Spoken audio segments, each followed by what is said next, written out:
इस कहानी को जरा ध्यान से सुनिएगा, क्योंकि ये कहानी आपकी जिंदगी बदलने वाली है।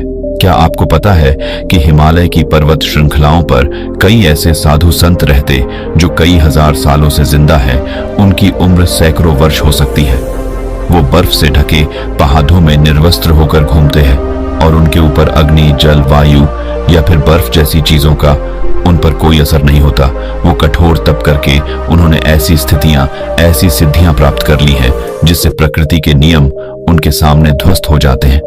आखिर इनके पीछे का रहस्य क्या है? क्यों प्रकृति के नियम उन पर काम नहीं करते? क्यों कोई बीमारी उन्हें छू नहीं पाती?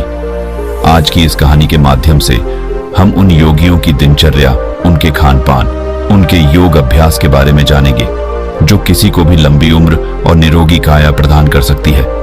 बचपन से ही श्याम सन्यासी प्रवृत्ति का था। एक बार बचपन में श्याम अपने माता पिता के साथ हरिद्वार घूमने के लिए गया था, तो उसकी नजर तमाम सन्यासियों पर पड़ी। वह अपने माता पिता से बचकर एक बूढ़े सन्यासी बाबा के पास वो पहुंच जाता है। जब उस सन्यासी बाबा ने एक नासमझ बच्चे के हाथ में एक फल देखा, तो उसके मन में उस बच्चे के प्रति प्रेम और करुणा भाव पैदा होने लगा।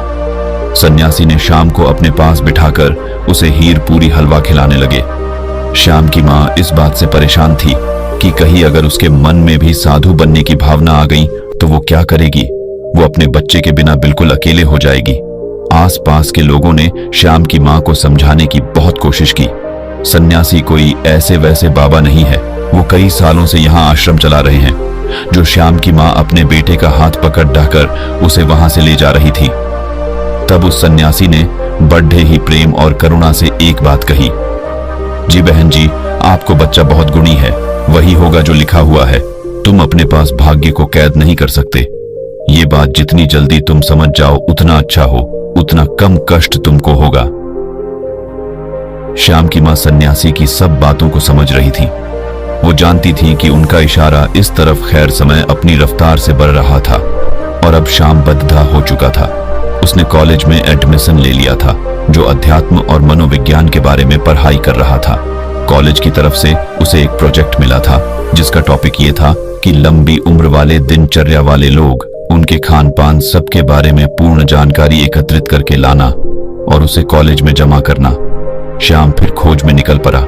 जो कई साल से स्वस्थ जीवन जी रहे थे, बूढ़े होने के बाद भी उनके शरीर में जटिलता थी। दृष्टि, कान और बाकी सभी इंद्रिय जो कि ठीक प्रकार से काम कर रही थी। कई सन्यासी तो ऐसे ऐसे भी मिले थे जो 100 साल को पार कर चुके थे और पूरी तरह से स्वस्थ भी थे। श्याम अब धीरे धीरे अलग अलग सन्यासियों से मिलने में श्याम को मजा आने लगा, लेकिन उसके भीतर जीवन के उन रहस्यों को जानने की भी बहुत ज्यादा इच्छा थी जिसमें आम लोग कोई रुचि नहीं रखते थे या फिर कोई विश्वास ही नहीं रखता था। श्याम ने सोचा कि यही समय है। अगर ऐसे सन्यासी पृथ्वी पर बसते हैं जो 500 साल से भी अधिक जिंदा है, तो मुझे उन्हें खोजने का एक अच्छा मौका मिला है। लेकिन समस्या यह है कि इन सन्यासियों को खोजा कहां जाए, कहां ऐसे सन्यासी मिलेंगे। फिर तमाम किताबों को पढ़ने के बाद उसने एक निष्कर्ष निकाला। उसे पता चला कि ऐसे सन्यासी अगर मिलेंगे तो उसे हिमालय की चोटी पर मिलेंगे, जहां पर आम इंसान जा भी नहीं सकता। लेकिन श्याम ने अपना मन पक्का कर लिया। उसने पूरा संकल्प ले लिया था, चाहे रास्ता कितना भी कठिन क्यों ना हो, वो उन दुर्गम पहाड़ियों तक, उन गुफाओं तक जरूर पहुंचेगा। वो अपने माता पिता को बिना बताए वो हिमालय की चोटी की तरफ निकल जाता है। युवावस्था के दिन थे, जोश भी था और किसी चीज का कोई डर भी नहीं था। और सबसे बड़ी बात है, श्याम का भाग्य था जो उसे खींचकर उन योगियों के पास ले जा रहा था। उसने उन पहाड़ियों पर चढ़ने की पूरी तैयारी कर ली थी। सर्दियों के मोटे मोटे कपड़े ले लिए थे, रास्ते के लिए खाना रख लिया था। जंगली जानवरों से बचने के लिए उसने हथियार भी अपने पास रख लिए थे। उसने एक टॉर्च भी रखी थी ताकि वो रात में जल्दी से जल्दी यात्रा करके वहां पहुंच सके, उसकी यात्रा में कोई बाधा न हो। धीरे धीरे जब लोगों से पता करते हुए वो हिमालय की दुर्गम रास्तों तक पहुंचने लगा, तो उसके फोन में भी काम करना बंद कर दिया। अब उसका दुनिया से कोई संपर्क नहीं था। दुनिया से रिश्ता काटने के बाद वो अब खुद से जुड़ने के लिए लगा था। अब वो हिमालय के जंगलों से गुजरते हुए असीम आनंद की प्राप्ति कर रहा था। उसका जहां मन करता वहीं पर रुक जाता और आगे का पता करके आगे के भाग पर निकल जाता। उसे नहीं पता था उसे बिल्कुल भी अंदाजा नहीं था कि वो ऐसे योगियों से कभी मिल भी पाएगा या नहीं है, लेकिन मन में इच्छा थी, पूरा विश्वास था और इसी के साथ वो अपने रास्ते में आगे बढ़ता जा रहा था। पूरी उमंग और पूरे विश्वास और पूरे जोश के साथ ऊंचे पहाड़ों पर बसे गांव को पार करते हुए वो हिमालय के कुछ जंगल में पहुंच गया था। यहाँ पर असीम सन्नाटा था, दूर दूर तक कोई आबादी या फिर कोई लोग नहीं थे। अब वह यहाँ पर अकेला था। ठंड में उसकी कपकपी छूट रही थी, लेकिन फिर भी उसने हार नहीं मानी। उसे पता था कि यहाँ पर आसपास जरूर कोई गुफा होगी जहाँ पर ऐसे ही योगी उसे जरूर मिलेंगे। और अगले ही दिन की उसे बर्फ की पहाड़ी की चोटी पर दूर से एक सन्यासी ताप करता हुआ नजर आया।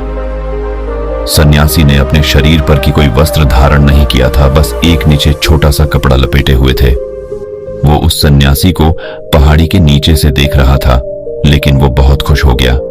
इतनी लंबी यात्रा का परिणाम उसे मिला।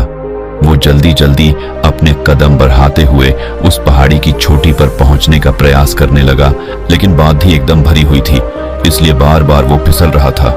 सन्यासी यूं तो आंख बंद किए हुए थे, अपने ध्यान में लीन थे, लेकिन अपने मन की आंखों से वो श्याम की सारी मेहनत देख रहे थे। उस पहाड़ी पर बार बार चढ़ते हुए विफल होने के कारण श्याम बहुत थक गया था और अंत में मूर्छित हो जाता है। जब श्याम मूर्छित हो जाता है तो वो सन्यासी जो ऊपर तक आ रहे थे, श्याम को अपने हाथों में उठाकर उसे एक गुफा के भीतर लेकर आए। वहां पर उसके अलावा 2 और सन्यासी उपस्थित थे। श्याम और मूर्छित था, उसके शरीर में बहुत थकान थी। इस सन्यासी ने एक पत्ते पर घोल तैयार किया और श्याम के मुंह के ऊपर कुछ बूंदे डाले। घोल के जाते ही श्याम अचानक से उठ खड़ा हुआ। उसकी सारी बेहोशी, थकान सब कुछ दूर हो गया। होश में आते ही श्याम दोनों हाथ जोड़कर उन्हें प्रणाम करने लगा। वो बहुत खुश हो गया। श्याम ने उनसे कहा कि मेरी बड़ी अनुकंपा है कि मुझे आप जैसे दिव्य योगियों के दर्शन हो रहे हैं। मैं आपसे कुछ सवाल पूछना चाहता हूं। आप इतनी बड़ी उम्र तक, इतने सालों तक कैसे जीवित रह सकते हैं? आपके शरीर में कभी कोई बीमारी क्यों नहीं होती है? अगर आप उस तरीका को जानते हैं तो दुनिया को वो तरीका क्यों नहीं बताते? दुनिया में बहुत से लोग बहुत दुखी हैं। लोगों को नाना प्रकार की बीमारियां हो रखी हैं। उम्र से पहले वो बूढ़े हो जाते हैं, उनकी मृत्यु तक होने लगी है। तो आपको यदि इसका कारण पता है तो आप लोगों को उसे ठीक करने का तरीका क्यों नहीं बताते? आप तो योगी हैं, आपको तो दुनिया की मदद करनी चाहिए। उसकी बातें सुनकर तीनों सन्यासियों ने कोई प्रतिक्रिया नहीं। ऐसा लग रहा था मानो उन्हें श्याम की भाषा ही समझ नहीं आ रही। जब उसने ये महसूस किया तो उन्हें इशारों से समझाने का प्रयास किया, लेकिन इसका भी कोई फायदा नहीं हुआ।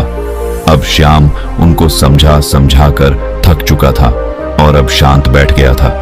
वो सोच रहा था कि मेरा इतना दूर आना एकदम बेकार हो गया। दर्शन तो हुए, लेकिन इन सवालों के जवाब मुझे चाहिए थे, वो मुझे नहीं मिले। उसने सोचा कि इतना लंबा सफर तय करके मैं आया हूं, उनकी दिनचर्या ही है, देख लेता हूं, शायद उससे मुझे कुछ पता चल जाए। और ये सोचकर श्याम वहीं पर रहने लगा। सन्यासी एक दूसरे से बिल्कुल बात नहीं करते, एकदम मौन रहते थे। यदि किसी एक सन्यासी को दूसरे से काम होता तो वो मन ही मन एक दूसरे के मन की बात को समझ लिया करते थे। अब शाम को बेचैनी होने लगी थी कि भला एक गुफा में चुपचाप बैठे रहना, भला ये कैसे संभव है? ये कैसा जीवन है? वो सन्यासी उस गुफा में बैठे सिर्फ योगाभ्यास करते थे, तब करते रहते थे। उनके चेहरे पर, उनकी आंखों में एक गजब का ठहराव था, एक गजब की शांति। जो भी उनके मुखमंडल की आभा को, हाव भाव को देख लेंगे, वो आकर्षित हुए बिना रह नहीं सकते। श्याम ने पाया कि सन्यासी खाना बहुत कम खाते थे और जो भी बनाते थे उसे पूरे मन से बनाते थे। और सुबह उठकर, तब सुबह मुहूर्त में उठकर ठंडे पानी से स्नान करना और सर्दियों की धूप में बर्फ पर बैठकर ध्यान साधना करना उनका रोज का काम था। 2 दिन तक उनके अनुसार काम करने के बाद वहां रहकर ऊब चुका था। वो न तो किसी से बात कर पा रहा था और न ही अपने मन के ख्यालों को शांत कर पा रहा था। 3 दिन बाद श्याम ने वहां से जाने का निर्णय किया। उसने उन सभी सन्यासियों को प्रणाम किया और उन्हें प्रणाम करने के बाद कहा कि शायद मेरा प्रणाम भी आप लोग स्वीकार ना कर रहे हो, जो कि आपको इसका मतलब ही नहीं पता होगा, लेकिन मैं आपसे मिलकर धन्य हो गया और मैं अब आपसे विदा लेना चाहता हूं। और ये कहकर अपने चेहरे पर मुस्कान लिए वो योगियों के पैर छूकर जैसे ही चलने को तैयार हुआ, तभी उसके कानों में बूढ़े सन्यासी की आवाज सुनाई दी। बूढ़े सन्यासी ने कहा, कि अपने सवालों का जवाब तो सुनते जाओ। यह सुनकर श्याम बहुत हैरान हुआ। वो कुछ बोलना चाह ही रहा था, तभी साधु ने कहा कि सबको अपने मन के सभी सवालों के जवाब चाहिए, लेकिन सभी सवालों का जवाब मौन में छिपा हुआ है। तुमने मौन रहकर बिना किसी सवाल किए हमारी दिनचर्या को देखा और समझा। अगर मैं तुम्हें यह बताने का प्रयास करता तो तुम एक कान से सुनते और दूसरे से निकाल देते, और यही तो दुनिया करती है। सचमुच में सुनने का कौन इच्छुक है? ज्ञान पाने का सवाल यहाँ पर 3 दिन तक इस दिनचर्या का पालन करने के बाद तुम्हारा मन टूट गया, मतलब तुम भी नहीं जानते इन सब तरीकों को जानना। हालांकि तुम्हें पता है कि हमारे इस भोजन, इस दिनचर्या के कारण हमारा शरीर हमेशा निरोगी रहता है, हमेशा स्वस्थ रहता है, लेकिन तुम इसका पालन 3 दिन भी नहीं कर सकोगे। चौथे दिन में तुम वापस घर जा रहे हो। दुनिया में ऐसे बहुत कम लोग होते हैं जो मौन रहकर दूसरे के ज्ञान को खुद प्राप्त कर लेते हैं। अगर तुम मौन रहना, चुप रहना सीख जाओ तो तू दूसरे के ज्ञान को प्राप्त कर सकते हो, वो भी बिना उससे पूछे।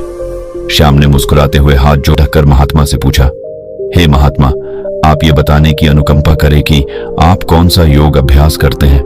क्या आपकी दिनचर्या है जिसके कारण आप इतने सालों तक जीवित? देखने में तो आपकी उम्र 60-70 साल लगती है, लेकिन लोगों का कहना है कि यहाँ पर लोग 5000 साल से जिंदा हैं। तो क्या ये सत्य है?